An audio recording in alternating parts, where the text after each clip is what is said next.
என்னை நிந்திக்கிறவனுக்கு உத்தரவு சொல்லுவேன், நான் உம்முடைய வசனத்தையே நம்பி இருக்கிறேன். இன்றைக்கு பரிசுத்த ஆவியானவர் தம்முடைய பிள்ளைகளிடத்தில் எதிர்பார்க்கிற ஒரு காரியம், வசனத்தை நம்ப வேண்டும். ஒரு தகப்பன் தன்னுடைய பிள்ளைக்கு அவன் மரண அவஸ்தையில இருக்கிறான் என்று இயேசுவை பார்க்க அவன் வருகிறான். மோஸ்ட் பெயின்ஃபுல்லான ஒரு விஷயம் அந்த உலகத்துல இருக்கும்னா, கடன் பிரச்சனை, இல்ல கணவன் மனைவி பிரச்சனை, இதெல்லாம் கொடுக்கிற வழியோ இல்ல பிள்ளைகள் கீழ்ப்படியில, இதெல்லாம் காட்டிலும் ரொம்ப அதிகமான வலி கொடுக்கிற ஒரு காரியம்னா என்ன தெரியுமா?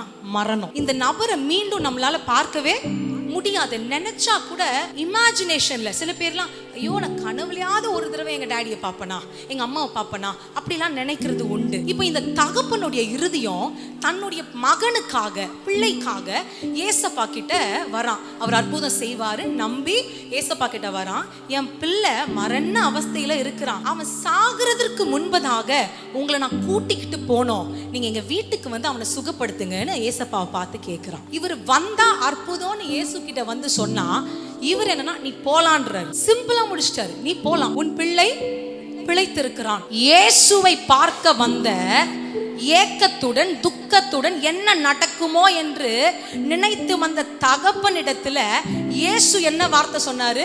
உன் குமாரன் பிழைத்திருக்கிறான், போ. அந்த வார்த்தையை நம்பின தகப்பன் அடுத்த வார்த்தையில என்ன வருது? வேலைக்காரன் ஓடி வந்து சொல்றான், உன் குமாரன் பிழைத்திருக்கிறான்.